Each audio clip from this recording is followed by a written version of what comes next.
Hi guys, welcome back to my channel. If you're new here, my name is Rickie and I'm a professional makeup artist. Today, I'm going to be sharing with you my step-by-step guide on how to take yourself from a beginner intermediate makeup artist who has a really strong passion and love for makeup artistry and how to turn it into a full-time profession, break into the beauty industry, and be able to make a source of income out of something that you love doing. All the information I'm sharing with you guys in today's video can also be taken into different industries such as hairstyling, nail technician, lash tech, other sorts of makeup artistry. You can use what I'm saying and tailor specifically for your needs based on the industry that you want to get into. And without any further ado, let's just get straight into the video.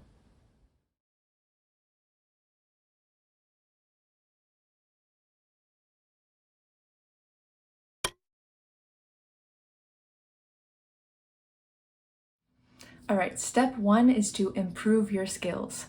Now, this might seem super obvious, but if you're starting as a beginner or intermediate MUA, the most important thing that you can do right now is improve your skills to the best of your capabilities. Obviously, this pretty much means practice, practice, practice. Practice on yourself as much as you can.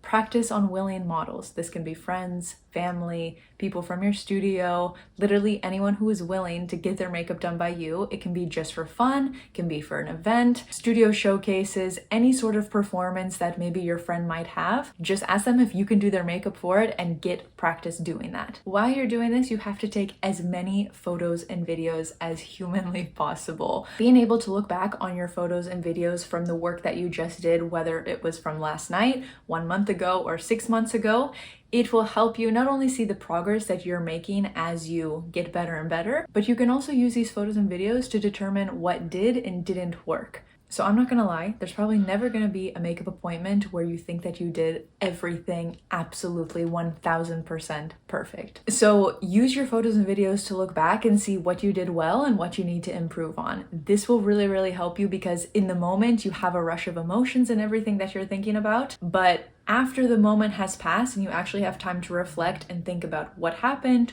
what you did, how you executed things, these photos and videos will help you a lot.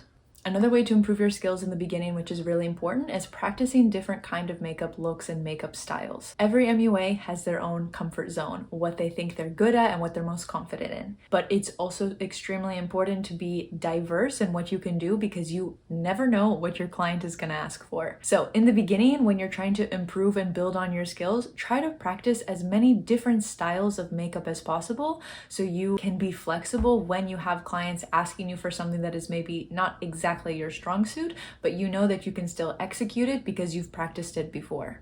If you are absolutely completely new and you have no experience whatsoever, just start with one makeup style.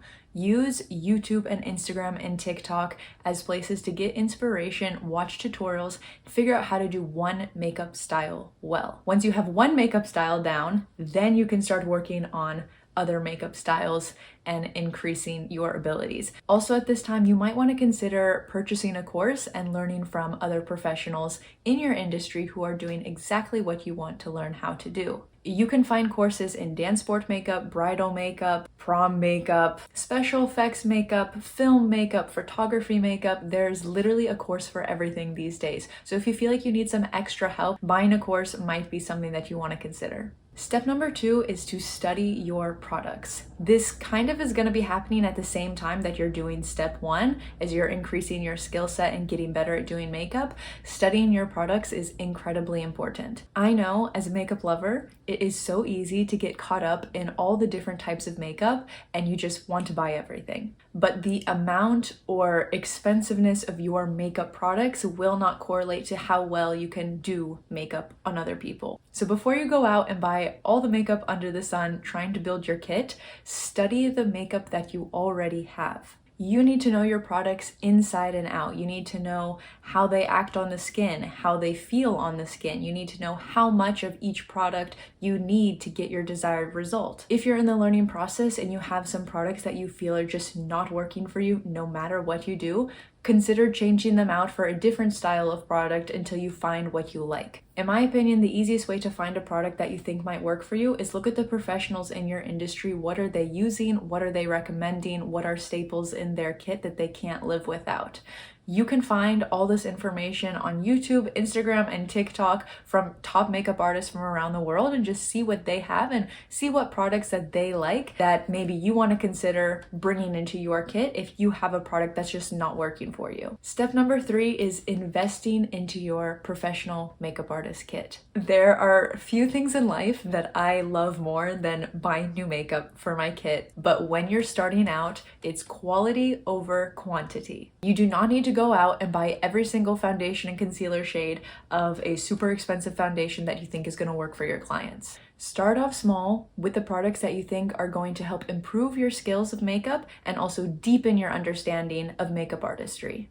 My personal tip is good brushes and tools are absolutely essential when you're starting out. If you have a little bit of a smaller budget, I would definitely recommend investing into brushes before you invest into higher quality makeup or a bigger range of makeup. Even if you have the best makeup in the world, if you have really, really crappy brushes and tools to apply them with, they're never gonna look good on the skin. And vice versa, if you have really amazing brushes and you have good skills, you can do a full face of cheap drugstore makeup and you can still have a super, super high quality professional look. For me personally, in my industry, investing in a good quality eyeshadow and a range of eyeshadows, different types of eyeliner formulas, and also a good long wearing foundation, concealer, and face powder so the face is always looking really nice is what I started building my kit with.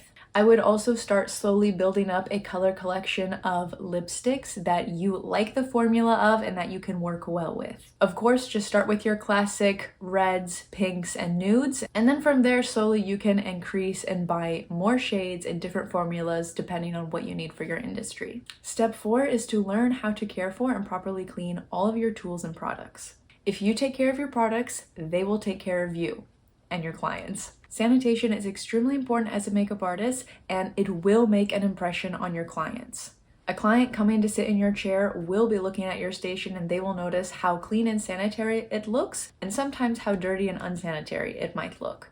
Depending on what type of makeup artist you are, you might have to take a sanitation course for MUAs and pass an exam and get your certificate before you start working for an official business. Other things you can do if you're not taking a sanitation exam and course is look up on the internet how to clean my makeup products, how to clean them efficiently and effectively. Obviously, we have a responsibility to be clean with our products, our brushes, and our tools while we are working so closely with people on their faces. So even though this side of the makeup business is a little bit more boring, it is extremely important and your clients will definitely thank you for it. Okay, step number 5 is to get out there. You can start by offering discounts or even free makeup appointments to people in exchange for shout outs, photos, and videos and posting rights so you can post them on your page and start building your portfolio. I would also highly encourage trying to market yourself through word of mouth. And even though this is much easier said than done, do not feel embarrassed by telling people that you are a working makeup artist, you're taking appointments,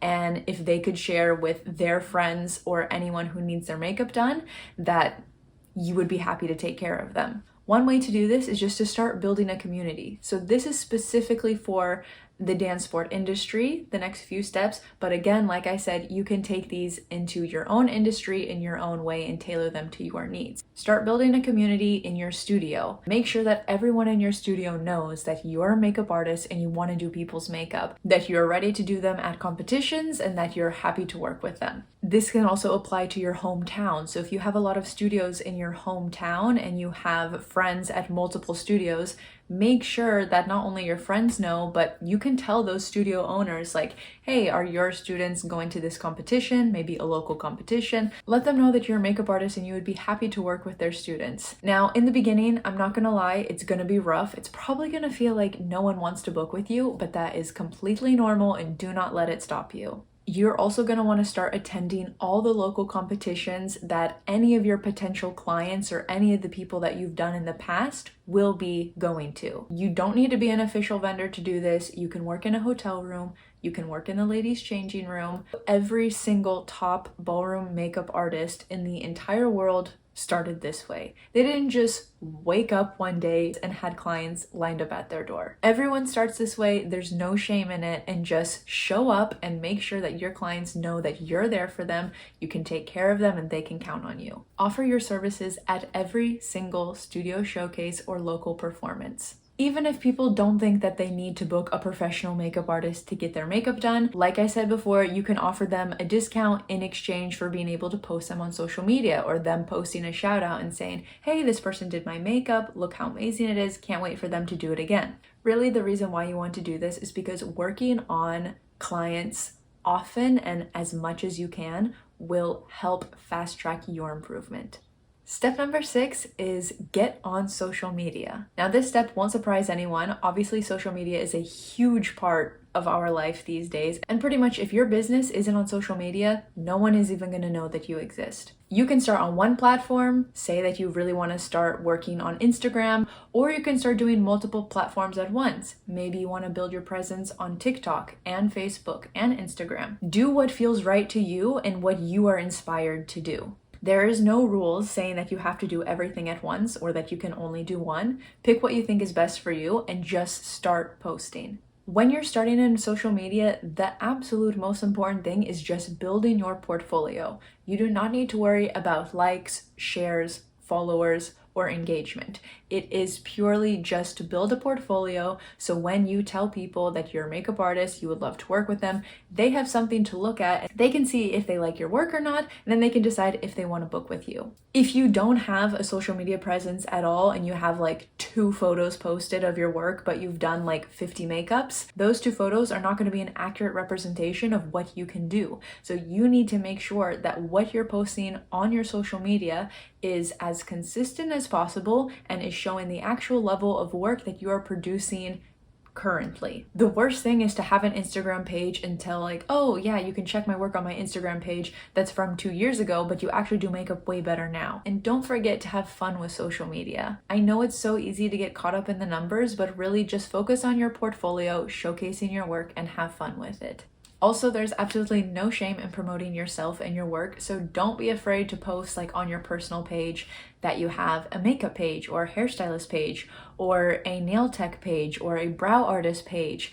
Like, push yourself as much as you can because no one is going to do it for you. And in the beginning, it's going to feel a little bit weird, but those first few people that follow you and actually believe in you are going to be the people that are your real friends and want to see you succeed. And don't worry about anyone else, what they have to say or what they have to think, because ultimately it's your life and you're doing this because you want to succeed at it and you're passionate about it. So don't let what others think stop you, and just keep promoting yourself, and I promise it will pay off. Now, steps 5 and 6 of getting out there and just starting to do people's makeup and building your social media presence and portfolio will take anywhere from 1 to 3 years, depending on how dedicated you are and how much time you can spend on this. If you're super dedicated, you can improve your skills and your social media presence so much in just 12 months. But I also understand that life is incredibly busy and you might have other really big commitments in your life that you have to take care of while trying to build this business on the side. So it might take you a little bit longer if you don't have as much time on a daily and weekly basis to put towards this, and that's totally okay as well. Everyone goes at their own pace. The most important thing is just to not stop. The more that you want it, the more time you'll put into it. So if you want to see results as fast as possible, you really have to give a lot of your time and energy into this. And if you're okay with having it be a little bit more on the side, you can still see success that way in a few years down the line. Step number 7 is make yourself available. If you believe in the quality of your work, if you still have a passion for makeup artistry after all that you've been through, if you still want to do this and try to make it a source of income, and you have enjoyed your experience as an MUA so far, it's time to get into the industry 100%, get that second foot in the door and just go for it. If you are a traditional MUA, go to a beauty salon, reach out to a bridal makeup company, go to a department store, wherever they're doing makeup, introduce yourself and tell them that you're a working makeup artist and you want to work for them. Of course, do your research, follow the procedures that they have, but don't be afraid. Just go out, You have nothing to hide. You have a portfolio behind you of work. You're passionate about this. Just make yourself available to them and make sure that they know that you want to do this 100% and that you're ready to commit to it. Of course, along with doing your research on how to reach out to them, make sure that you think it's going to be a good fit for you. Maybe not the very first makeup artist job you get is going to be the one you keep for the rest of your life, but still you want to be more or less happy doing it. You want to make sure that the type of service that you're providing and the type of environment that you're going to be in is going to be a good fit for you. If you are an aspiring ballroom dance sport makeup artist, go to an image company and tell them that you're a makeup artist, you're looking for work, and you would love to work with them. Show them your work, and if they're interested on taking you on, ask them about the terms and conditions of working for them. There are a lot of different arrangements for ballroom hair and makeup artists in the industry, so just make sure that you fully understand what they're offering you and carefully consider everything before agreeing or not agreeing to it. Another tip is don't be discouraged if you reach out to them and they say they don't want to work with you for whatever reason. Specifically, if it's because, let's say, your skills aren't the quality that they want for their company. If this happens, you have 3 options. Option 1 is to keep working on your skill set, get better and better, reach back out to them in the future when you feel like you've improved and maybe they're willing to work with you. Option number 2 is reach out to a different hair and makeup company. Every hair and makeup company is different and unique. The standards for one hair and makeup company might be different from another one. So it doesn't mean that you are not good enough to work. It just means for that specific company, maybe they have a really, really high standard. So you can always reach out to another company. And option number 3 is to keep talking with, let's say, your first choice company and ask them if they would consider building into the agreement terms and conditions of working for them some training. Obviously, they might be top makeup and hairstylists in the world. They have a lot of knowledge that they could share with you. Maybe if they're willing to teach you, build up your skill set until you are ready to work for them, that could also be a possibility. And step number 8, which is optional, if you don't want to work for someone else, you can start your own company. Now, I will say, this option is much more difficult, much more time consuming, and much more stressful. And in the beginning, there are way more cons to opening your own business than there are pros. But of course, it can work if you are super dedicated to it and owning a business is something that you truly want. And whether you work for another hair and makeup company or you start your own company as a hairstylist or a makeup artist, one is not better than the other. There are pros and cons to both. It doesn't mean that if you own your own company, you're going to be a better makeup artist, or if you work for someone, you're going to be a better makeup artist. Every single path is individual and you need to find what is going to work best for you. And guys, that is it. At that point, you have clients booking you. You are either working for a professional company or you've started your own.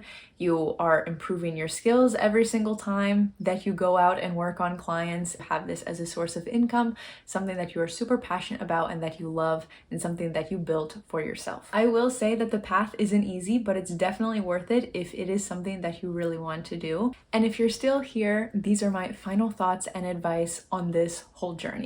Don't lose your passion for makeup just because you're not getting booked. This is completely normal. It's gonna happen in the beginning.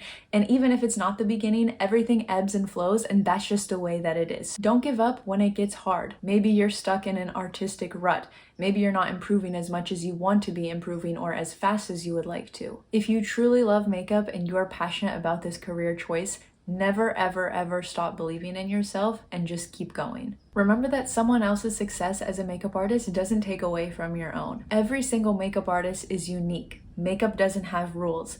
Your makeup doesn't have to look like somebody else's makeup to be as good as theirs. Trust your instincts and don't forget to do what you are good at. Your clients will start to appreciate your style of makeup and they will keep coming back and keep booking you because they love what you do specifically as their makeup artist. If a client gives you absolutely no direction in what they want for their makeup whatsoever, trust your instincts and use your knowledge of makeup to decide what will be flattering for their eye shape and their face shape. In other words, don't try to do a type of makeup that you've never done before just to try to please a client who doesn't really know what they want in the first place. never stop being curious and trying to improve your makeup skills more and more. I can promise you, makeup will absolutely never ever be boring, even if you've been doing it for 10 or 20, 30 years, if you keep pushing yourself to try to improve your skills to become better and better. And very last, don't forget to look back and see how far you've come. I can say for a fact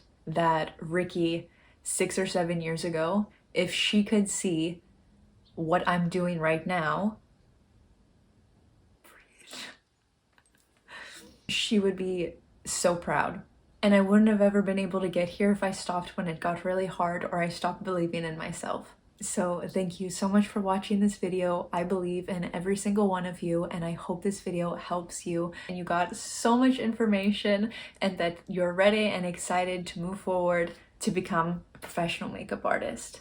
And with that, this video has come to an end. If you want to check out my work, you can check me on Instagram, Facebook, and TikTok at RickieT.Beauty, or my business's work at Complete Beauty Image, also on Facebook, Instagram, and TikTok. If I can do it, you can do it too.